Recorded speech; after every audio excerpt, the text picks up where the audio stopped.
April 25, my triglycerides doubled in 13 months. I blamed hormones. I was wrong. 16 months off all medication, weight stable, HbA1c, the best it's been in 13 years, and then one marker jumps and I've got no idea why.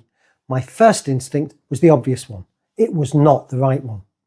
I track everything against 13 years of NHS blood tests, so when something moves, I can actually go looking instead of guessing. What I found wasn't a hormone story. It was messier than that and more useful. The marker that spiked and the three things it could have been, the one I nearly missed, ferritin crashing while everything else improved, what actually turned out to be driving both, and why it's your hormones was the easy answer, not the true one. April 25, triglycerides 4.3. March 24, they'd been 2.3, nearly doubled in just over a year. Everything else on that blood test was going the right way. HbA1c 37, the best it had been in 13 years of records. Weight was steady. CRP was down at 1, barely any inflammation showing. And then this one number sat there refusing to fit the story. I did what most people do, I guessed. First guess hormones. I'm 53, it's the age where every symptom gets filed under probably hormonal, whether it belongs there or not. There's a researcher, Isabella Wentz. She's a pharmacist who's written a lot on this, and she describes blood sugar and cortisol as locked in a loop, not one causing the other in a straight line, but going round and round. Blood sugar swings trigger cortisol, and disrupted cortisol throws blood sugar back off balance. Too little cortisol, the liver can't make enough glucose. Too much, it overproduces. Either way, the system wobbles. Think of it like a warning light on a dashboard. Triglyceride spiking is the light coming on. You've got two options. Option one, you find it annoying, you cover it with a bit of tape, you carry on driving. Option two, you actually pop the bonnet and look at what's underneath. Most health content is built around option one. Guess a cause, apply a fix, move on. It's hormones, it's basically the tape over the warning light. It sounds plausible enough and you stop looking. Because here's the thing that made it more complicated, not less. While I was puzzling over the triglycerides, there was a second marker doing something worse, ferritin. December 23, it was 141, comfortably normal. By January 25, it dropped to 18.4, by April 8.9. That's not a dip, that's a 94% collapse over 16 months. This isn't just something that shows up once you're already unwell, it's the kind of pattern that can build quietly for years before anyone properly investigates it, whether you've had a diagnosis of anything or not. Second guess, when the ferritin numbers came in, it must be the fasting, extended windows, less food volume, less iron going in. Made sense on paper. I'd had written that explanation in my head before I even asked anyone. A good mechanic gets in a car and within seconds can hear something slightly off. Not a full breakdown, just a fractional roughness in the idle that most people would never notice. That's the level of attunement you want with your own data, not waiting for the engine to falling through the floor. Catching the rough idle early and asking what's actually causing it rather than reaching for the nearest plausible answer. So, third time, being more careful about it, I took both my numbers to my GP. Not with a theory this time, just the data. There's a piece of research worth mentioning here from a team out of Rockefeller University, Hantan and colleagues working with Jeffrey Friedman's lab.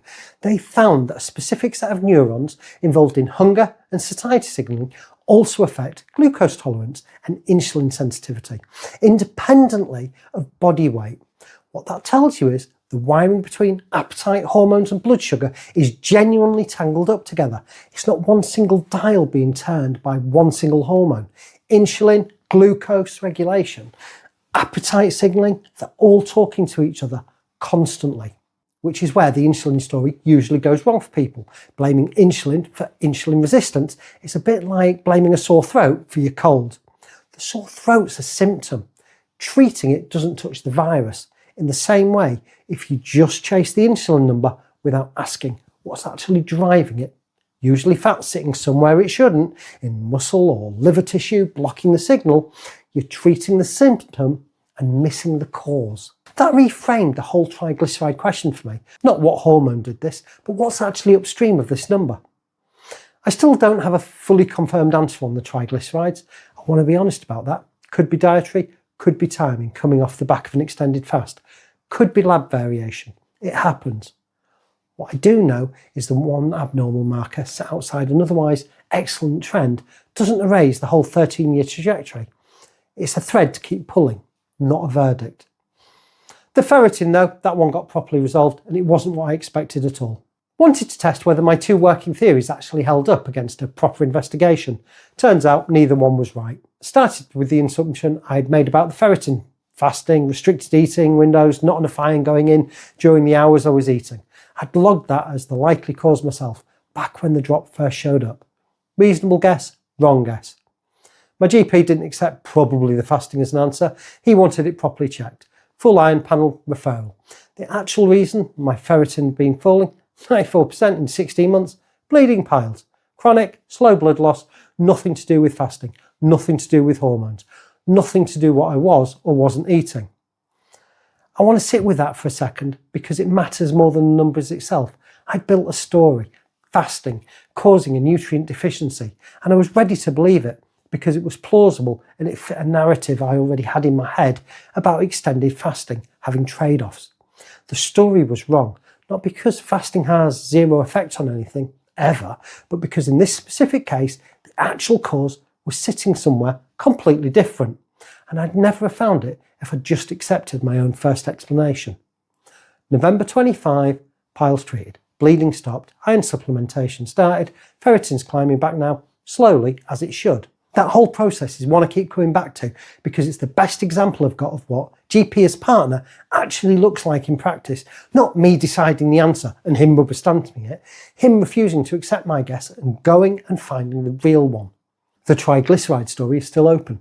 16 months off every medication that I used to take, HbA1c 37, genuinely excellent, CRP 1, and then this one number sat there doubled, refusing to explain itself neatly. I could have built a tidy hormone narrative around it.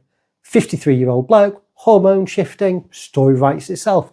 Would have made a cleaner video, if I'm honest, but it wouldn't have been true.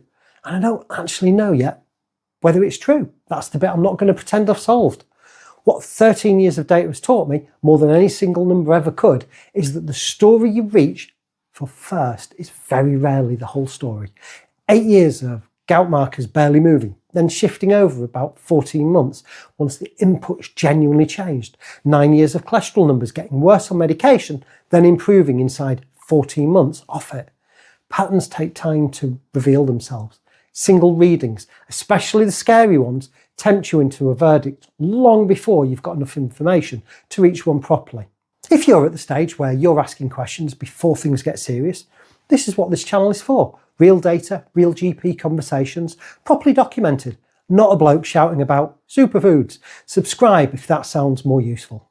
If I were starting this from scratch, the one thing I'd have done earlier is stop treating an abnormal marker as a question that I could answer myself from what I'd read.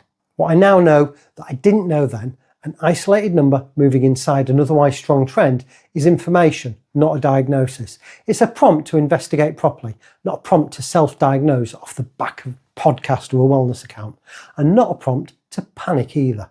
The practical thing, and this is just what worked for me when a marker comes back outside range. I don't act on my first theory anymore. I write it down, flag it to my GP with the full trend behind it, not just the one reading.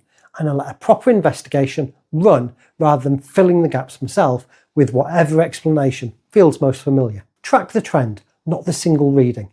One test in isolation tells you very little. The same test against 2 years of others tells you whether something's genuinely shifting or just wobbling.